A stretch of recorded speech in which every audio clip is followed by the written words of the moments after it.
Gagawa nga ako ng homemade pancake kung sa tausog is apam.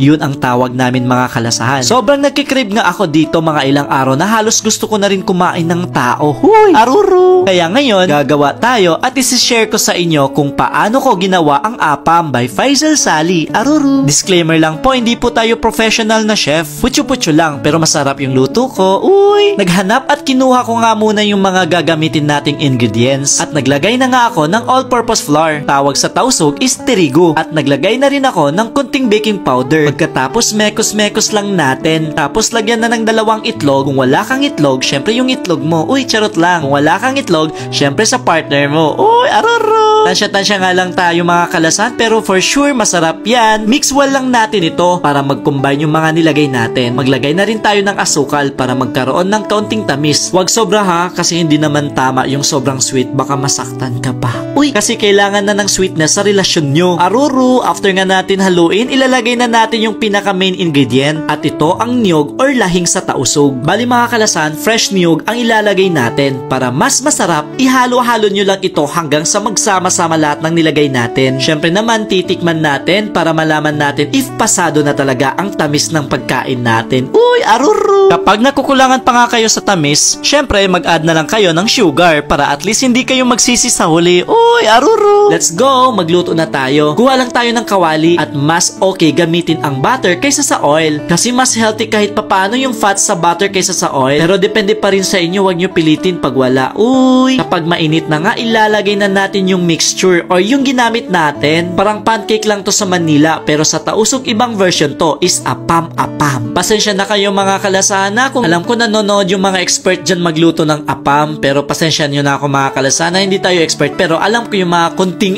ingredients. Uy! Basta yung apam talaga mga kalasan, as in sobrang sarap talaga, lalo na pag mga nanay-nanay yung nagluluto sa amin. Aruru! Wait lang tayo maluto yung ilalim bago ito baliktarin. Magpapogi muna tayo para mas sumarap. Aruru! Sobrang bilis nga lang nito maluto mga kalasan. Kapag okay na yung ilalim, baliktarin nyo na at hintayin maluto yung kabilang side. At syempre, mamili na rin pala kayo kung ano ang gusto nyong toppings. Gusto ko mas mag-add flavor siya, kaya maglalagay tayo ng chocolate as usual. Favorite ko talaga yung chocolate. After nga maluto both side, kumuha na tayo ng plato para doon natin ilalagay. Grabe mga kalasan, yung amoy niya sobrang sarap at ang fresh ng aroma, grabe. At maglagay na tayo ng chocolate syrup. Let's go, titikman na natin. Aroy mga kalasan, grabing sarap. Kaya ikaw mga kalasan, pagpasensyahan nyo na kung ganito po yung itsura ng apam natin ha. Comment down below kung paano talaga magluto ng apam para at least magagawan natin in the next vlog natin. Aruru! At syempre kung meron pa kayo ipapagawa sa akin, comment down below. Huwag kayong mahiya ha. Aruru!